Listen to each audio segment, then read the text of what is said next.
इस वर्ष श्री कृष्ण जन्माष्टमी पर्व को लेकर के ब्रजमंडल में वैष्णवों में भी मतभेद हो रहा है।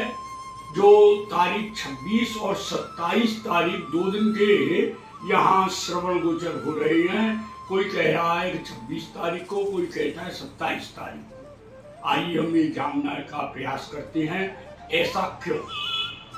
यदि हम इसकी ओर दृष्टिपात करते हैं तो यह पंचांग भेद के कारण तारीख 26 और 27 हो रही है। हमारे यहाँ जो पंचांग जिनसे हम तिथि का ज्ञान करते हैं कि कौन सी तिथि कब प्रारंभ हो रही है, कब समाप्त हो रही है, वो विधि हमको पंचांगों से मालूम पड़ता है, जिसको हम पत्रा कहते हैं। और उन पंचांगों को बनाने की 2 विधि हमारे यहाँ भारत में प्रचलित हैं। एक विधि प्राचीन है जिसको सूर्य सिद्धांत कहते हैं। दूसरी विधि थोड़ी नवीन है, प्राचीन से थोड़ी नवीन है किंतु है प्राचीन ही है, उसको दृश्य विधि कहते हैं। उन दोनों विधियों के जो तिथि प्रारंभ एवं समाप्ति काल प्राप्त होते हैं उनमें बहुत अंतर आता है। इस वर्ष जो जन्माष्टमी के अष्टमी तिथि के प्रारंभ एवं समाप्ति के समय है उनमें 4 घंटा 29 मिनट का अंतर दोनों विधियों से प्राप्त हो रहा है।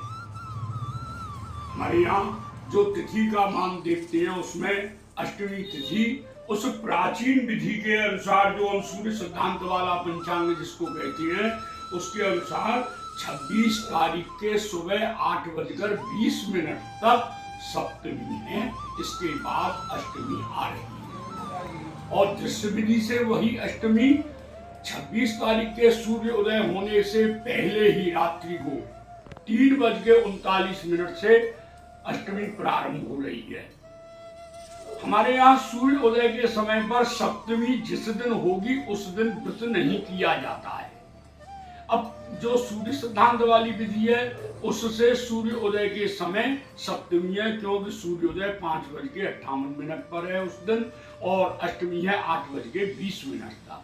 और दृश्य विधि से सूर्योदय के समय शुद्ध अष्टमी है। इसलिए सप्तमी युता होने के कारण प्राचीन विधि वाले उस दिन का परित्याग करके और आगामी दिन को मंगलवार के लिए 27 तारीख के लिए बोल रहे हैं, तो उसमें वो होगा।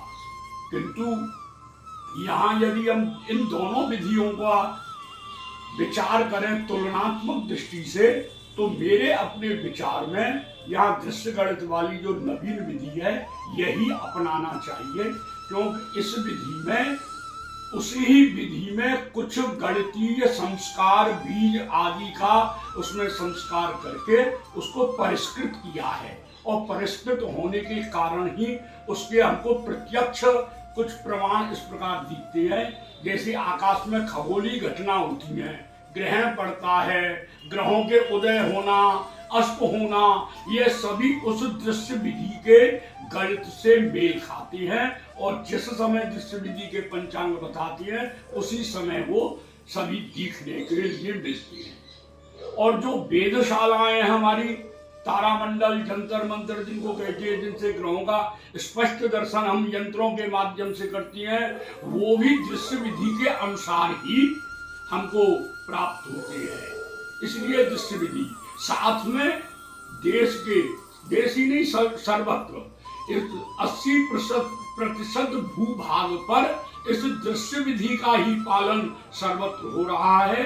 सारे धर्माचार्य अधिकतर वो इसी विधि का पालन कर रहे हैं। इसलिए तारीख 26 सोमवार को श्री कृष्ण जन्माष्टमी मनाना ये एक तरह से निर्विवाद है। अब वो प्राचीन उस सूर्य सिद्धांत के पंचांग की मान्यता लिए हुए जो कहते हैं, मेरा उनसे निवेदन है उसको कालिदास की उक्ति पुराण मित्येव न साधु सर्वम, उसका अनुसरण करते हुए, समय को देखते हुए, परिवर्तन करते हुए हमको एक होना चाहिए।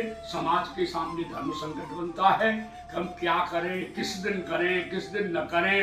इसमें हमको एक संदेश, एक दिन, एक पर्व का हमको देना चाहिए। इसलिए 26 तारीख को ही करना यह हमारा विचार है। जय श्री कृष्ण।